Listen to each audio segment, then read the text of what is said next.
forever on fire. ಇಂದು ಜೆಡಿಎಸ್ ಕಚೇರಿಯಲ್ಲಿ ಕಾರ್ಯಕರ್ತರ ಸಭೆಯನ್ನ ಹಮ್ಮಿಕೊಳ್ಳಲಾಗಿದೆ. ಅಹವಾಲನ್ನು ಸ್ವೀಕರಿಸೋಕೆ ಕೇಂದ್ರ ಸಚಿವ ಎಚ್.ಡಿ. ಕುಮಾರಸ್ವಾಮಿ ನಿರ್ಧರಿಸಿದ್ದಾರೆ. ಪಕ್ಷದ ಕಚೇರಿಯಲ್ಲಿ ಇವತ್ತು ಬೆಳಗ್ಗೆ 11 ಗಂಟೆಗೆ ಈ ಸಭೆ ನಡೆಯುತ್ತೆ. ಪಕ್ಷ ಸಂಘಟನೆ, ಕಾರ್ಯಕರ್ತರ ಸಮಸ್ಯೆಗಳ ಬಗ್ಗೆ ಚರ್ಚೆಯನ್ನ ನಡೆಸಲಿದ್ದಾರೆ ನಾಯಕರು. ಮೈತ್ರಿ ಧರ್ಮ ಪಾಲನೆ, ಹೊಸಬರ ಸದಸ್ಯತ್ವದ ಕುರಿತು ಚರ್ಚೆಯನ್ನ ಮಾಡಲಾಗುತ್ತೆ. ಜೆಡಿಎಸ್ ಶಾಸಕಾಂಗ ಪಕ್ಷದ ನಾಯಕ ಸುರೇಶ್ ಬಾಬು ಸೇರಿ ಹಲವರು ಈ ಒಂದು ಸಭೆಯಲ್ಲಿ ಭಾಗಿಯಾಗ್ತಾ ಇದ್ದಾರೆ. ಇವತ್ತು 11 ಗಂಟೆಗೆ ಈ ಒಂದು ಸಭೆಯನ್ನ ನಡೆಸಲಾಗುತ್ತೆ. ಪಕ್ಷ ಸಂಘಟನೆ, ಕಾರ್ಯಕರ್ತರ ಸಮಸ್ಯೆ, ಮೈತ್ರಿ ಧರ್ಮ ಪಾಲನೆ, ಹೊಸಬರ ಸದಸ್ಯತ್ವದ ಕುರಿತು ಚರ್ಚೆ, ಅನೇಕ ವಿಚಾರಗಳ ಬಗ್ಗೆ ಇಲ್ಲಿ ಪ್ರಸ್ತಾಪವನ್ನ ಮಾಡಲಾಗತ್ತೆ.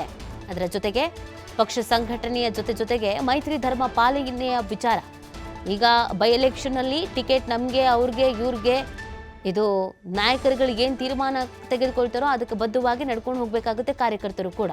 ಸೊ ಆ ನಿಟ್ಟಿನಲ್ಲಿ ಒಂದು ಸಭೆಯನ್ನು ಕರೆಯಲಾಗಿದೆ. 11 ಗಂಟೆಗೆ ಸಭೆ ಪ್ರಾರಂಭ ಆಗುತ್ತೆ ಅನ್ನೋದ್ರ ಬಗ್ಗೆ ಮಾಹಿತಿ ಇದೆ.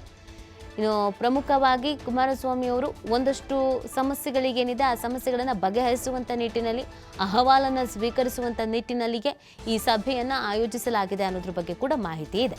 ಕೇಂದ್ರ ಸಚಿವರಾದ ನಂತರ ಕೇಂದ್ರದಲ್ಲಿ ಬ್ಯುಸಿ ಆಗಿದ್ದಾರೆ. ಆದರೂ ಕೂಡ ಪಕ್ಷ ಸಂಘಟನೆಯ ಬಗ್ಗೆ ಹೆಚ್ಚಿನ ಒಲವನ್ನು ತೋರಿಸ್ತಾ ಇದ್ದಾರೆ. ಜೆಡಿಎಸ್ನಲ್ಲಿ ಸಾಕಷ್ಟು ಬದಲಾವಣೆಗಳು ಆಲ್ರೆಡಿ ಆಗಿರೋದು ಎಲ್ರಿಗೂ ಗೊತ್ತಿರುವಂಥ ವಿಚಾರ. ವಿಧಾನಸಭಾ ಚುನಾವಣಾ ಆದಮೇಲೆ ಜೆಡಿಎಸ್ನಲ್ಲಿ ಒಂದಷ್ಟು ಬದಲಾವಣೆಗಳು ಆಗಿದೆ. ಸೊ ಅದೆಲ್ಲದರಿಂದ ಕಾರ್ಯಕರ್ತರು ಗೊಂದಲದಲ್ಲಿದ್ದಾರೆ, ಬೇಸರದಲ್ಲಿದ್ದಾರೆ, ಅಸಮಾಧಾನದಲ್ಲಿದ್ದಾರೆ, ಮಂಕಾಗಿದ್ದಾರೆ. ಅದೆಲ್ಲವನ್ನು ಸರಿಪಡಿಸಬೇಕು. ಸೊ ಆ ನಿಟ್ಟಿನಲ್ಲಿ ಈ ಒಂದು ಸಭೆಯನ್ನು ಕರೆಯಲಾಗಿದೆ. 11 ಗಂಟೆ ಸುಮಾರಿಗೆ ಸಭೆ ಪ್ರಾರಂಭ ಆಗತ್ತೆ. ಸೊ ಆ ಸಭೆಯಲ್ಲಿ ಪ್ರಮುಖವಾಗಿ ಪಕ್ಷ ಸಂಘಟನೆಯ ಕುರಿತು ಚರ್ಚೆಯನ್ನು ಮಾಡಲಾಗತ್ತೆ. ಬೈ ಎಲೆಕ್ಷನ್ಸ್ಗಳ ಕುರಿತು ಚರ್ಚೆಯನ್ನು ಮಾಡಲಾಗತ್ತೆ.